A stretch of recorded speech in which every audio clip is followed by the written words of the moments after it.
A sense of capital.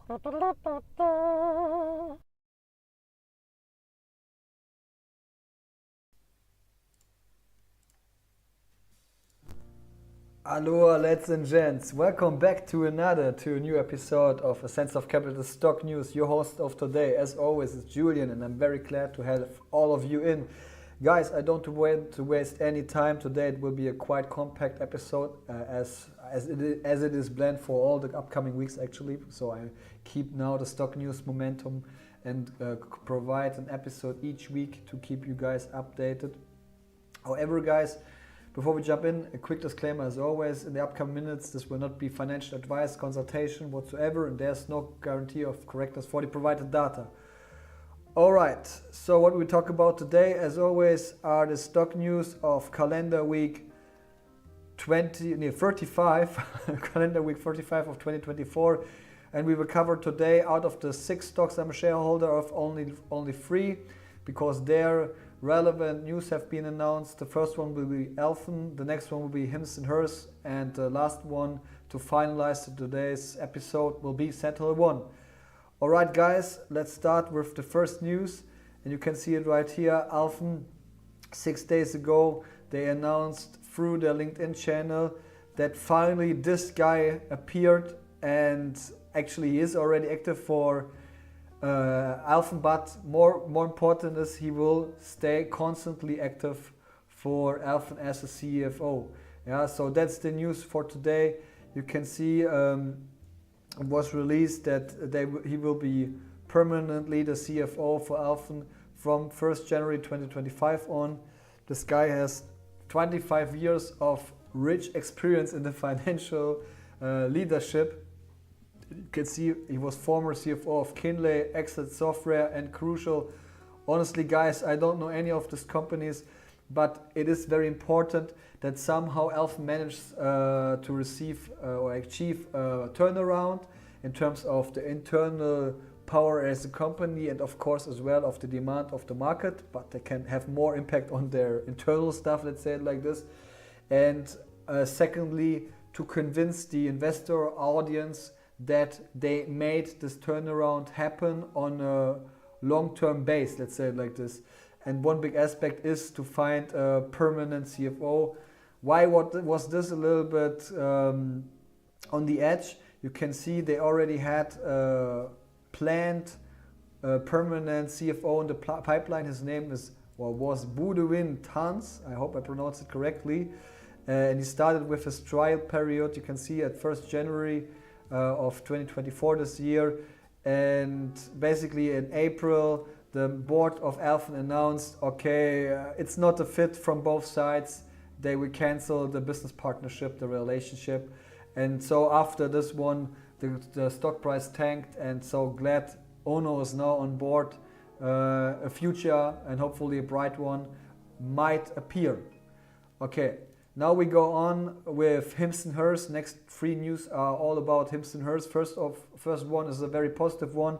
Needham, investment company, rates HIMS and HERS stock as a buy. So first time initially covers HIMS and HERS as an investment and analyst house, and they state a price target of $24.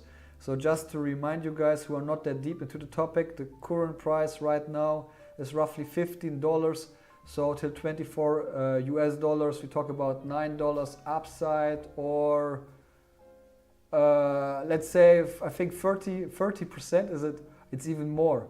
One moment. It's 5, 4, 9, 3, 20, 60% upside if I'm not mistaken. So basically Needham as a quite established investment house and focused on telehealth services sees upside of roughly 60% and $24 and provides a buy rating on HIMS and HERS. What is nice to see, they believe in HIMS and HERS and abilities and on this long-term target, even without GLP-1 as an offering. There's enough potential existing in the pipeline. They're telling that with rolling out new products, they might achieve a higher average revenue per user.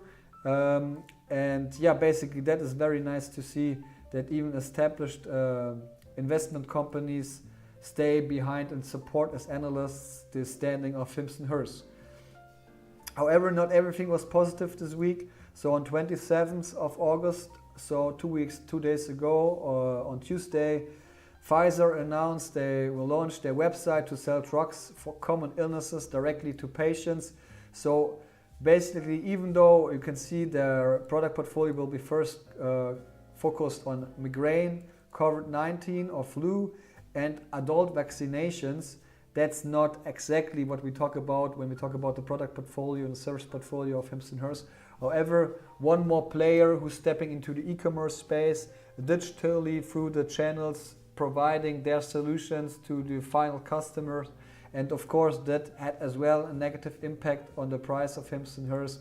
And you can see it here. It definitely dropped in the past 7 days. I think when they announced this kind of news on the same day, it was roughly 5%.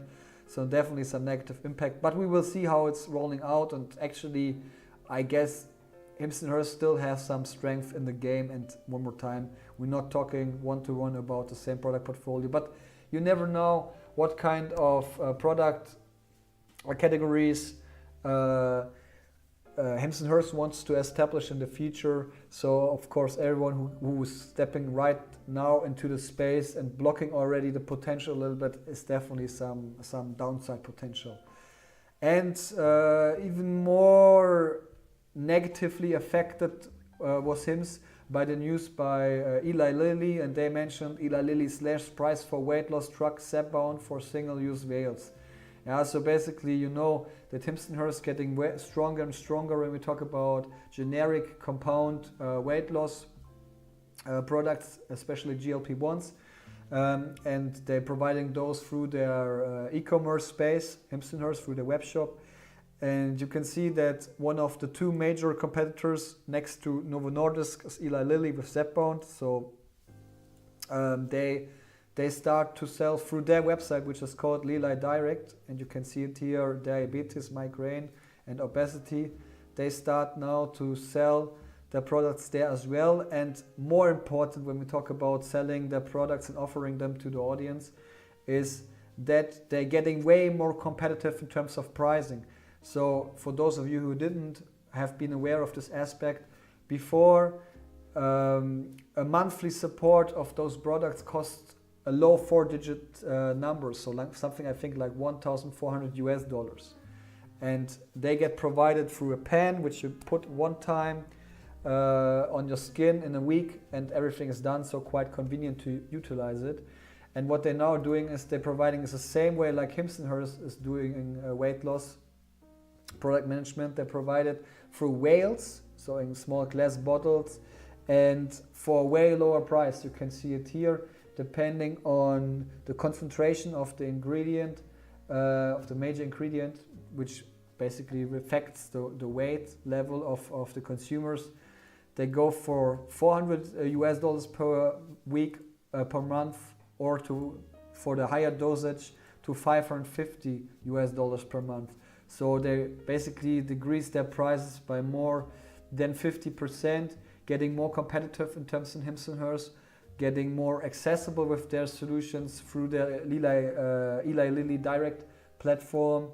And who knows if that's the end, but that's a sign really that those giants getting awake, getting more competitive, the bell is ringing, and now the race starts really. Again, one more time, I think HIMS and HERS has a good connection to customers, has definitely a good brand reputation, and still is more than half the costs of the price of Eli Lilly, which we should not forget, even though it's not one-to-one the same product as well. What we should not forget, however, I mean, in terms of the price-sensitive customers, I think still they have the lead when we talk HIMS and HERS. Yeah. And now we have finalized today's news stock session with SentinelOne.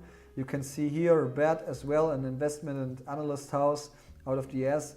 They provided a stock target and it was raised because of the strong outlook for SentinelOne. You can see they raised the stock target from $25, which was the former one, to now $29 and kept the overall rating on outperform. You can see current price of SentinelOne is $25 right after the Q2 2024 earnings call. You can see it already grow in the past months and recovered from Q1 2024 earnings call. Still, Baird sees some upside here of roughly 20%, which is not, for sure, not a low number. Why they see it, you can see it here. They highlighting the positive pipeline momentum and enhanced go-to-market strategy. So when we talk about their platform and the modules, different options and product categories they're offering, growing federal opportunities and partnerships, and as well expanding margins. Yeah, so guys, let's see if that will be the reality. I hope for it at least. And I know you're not used to it, but actually that's already it when we talk about today's stock news episode. One more time, I will keep it always on this kind time of this level of time of duration in the upcoming months to not waste too much time.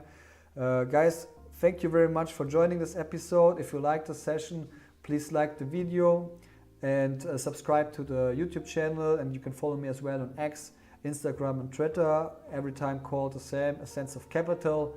And latest, guys, see you next time. So take care of yourself and enjoy life. Cheers and bye.